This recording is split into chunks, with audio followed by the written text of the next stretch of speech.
بلال حداد انت خسرت حساب 6.6 ورجعت فتحت حساب ثاني 2.6 مشان ما تعمل مشاكل او تعمل قصص تعمل بلا بين الناس او بالسوشيال ميديا بما معناه.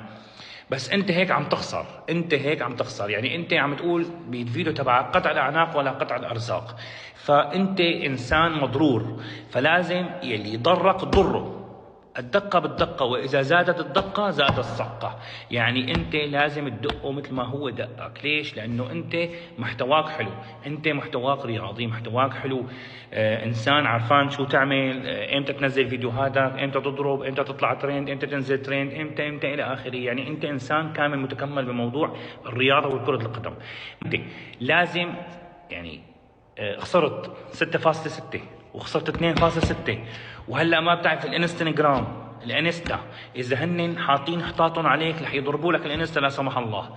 يعني انت لحق قبل ما يلحقوك، يعني انت فوتك قبل ما يفوتوا فيك. فهمت؟ يعني خلص انت ما بقى شيء تخسره، خسرت كتير.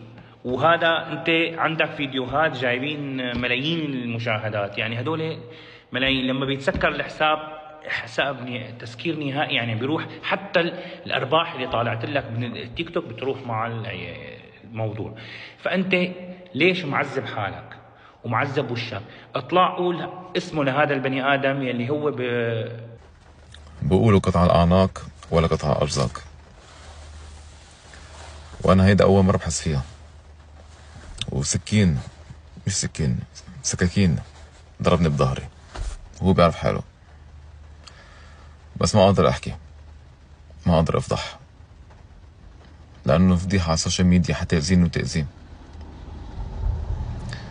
بس اللي بدي اقوله انه ما حارجع على التيك توك الا بحال